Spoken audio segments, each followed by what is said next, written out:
अमित शाह इस्तीफा देंगे, क्योंकि आज ऐसी खबर निकलकर सामने आई है कि जिसने पूरे देश को सोचने पर मजबूर कर दिया। दरअसल बीते 1 महीने से देश जिन आतंकियों को खोज रहा था वो असल में मौजूद ही नहीं थे। क्या हमारी जांच एजेंसियां जिन चेहरों की तलाश में थीं वो चेहरे असली नहीं थे क्या? जिन तस्वीरों को टीवी चैनलों और अखबारों में देश को दिखाया गया वो तस्वीरें किसी और की थीं और असली हमलावर कोई और निकले? यह सवाल अब किसी अफवाह का हिस्सा नहीं है। यह सवाल अब सरकारी दस्तावेजों की तहों से उठ रहा है, उन सुर्खियों से निकल रहा है जो देश की सबसे बड़ी जांच एजेंसियों ने खुद तैयार की हैं। सरकार ने हमसे कहा कि हमला हुआ है, हमले में शामिल आतंकियों की पहचान हो चुकी है, उनके स्केच तैयार किए जा चुके हैं और देश जल्द ही उन्हें पकड़ लेगा। लोगों ने राहत की सांस ली, सोचा कि चलो सरकार ने तेजी दिखाई, मगर हकीकत कुछ और ही निकली। और जब हमला हुआ तो सरकार ने कहा कि इस हमले में शामिल 3 आतंकियों के स्केच तैयार हो चुके हैं। इनके नाम थे हाशिम मूसा, अली उर्फ तलहा और आलिद हुसैन। इनके स्केच जारी किए गए, मीडिया में प्रचार हुआ, प्रेस कॉन्फ्रेंस की गई। और मगर अब जो जानकारी सामने आई है वो चौंकाने वाली है। जांच एजेंसियों की रिपोर्ट में कहा गया है कि ये स्केच गलत थे, इन चेहरों का उस हमले से कोई संबंध नहीं था। मतलब साफ है, स्केच फर्जी थे और जिनकी तलाश की जा रही थी वो असली हमलावर थे ही नहीं। अब आप खुद सोचिए कि जब जांच की बुनियाद ही गलत हो तो नतीजा क्या निकलेगा। अब सवाल उठता है कि इतनी बड़ी चूक कैसे हुई? क्या यह हमारी सुरक्षा एजेंसियों की विफलता है? क्या यह जल्दबाजी में उठाया गया कदम था?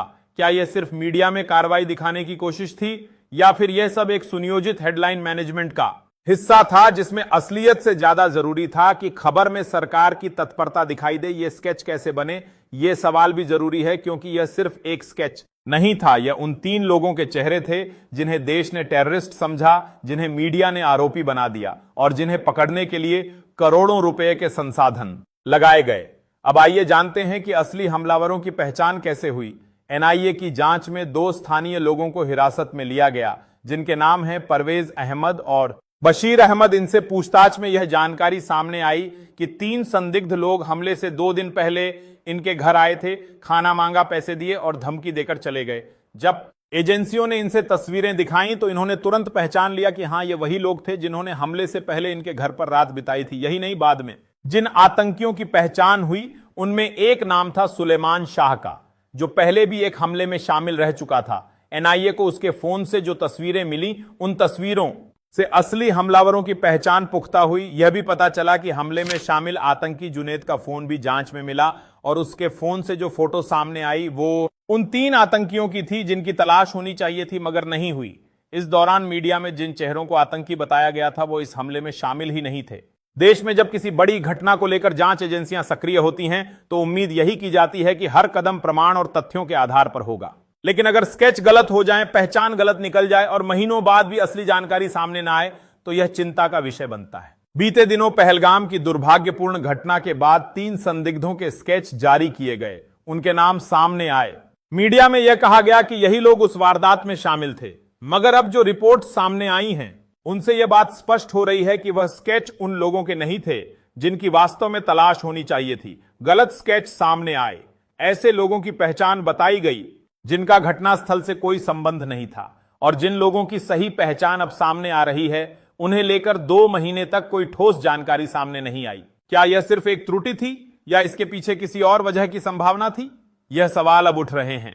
इस पूरी स्थिति को और गंभीर बना देता है वह इंटरव्यू जिसमें विदेश मंत्रालय के उच्च पद पर बैठे एक व्यक्ति ने सार्वजनिक रूप से कहा था कि घटना में शामिल लोगों की पहचान पूरी तरह हो चुकी है।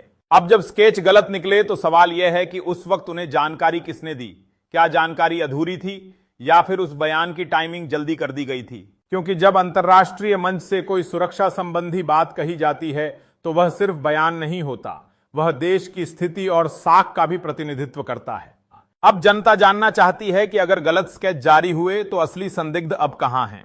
क्या वे अब भी भीतर छिपे हैं या सीमाओं से पार चले गए हैं? और यदि 2 महीने के बाद भी किसी तरह का ठोस सुराग नहीं मिला है तो यह भरोसा कैसे कायम रहे कि सुरक्षा व्यवस्था सतर्क है?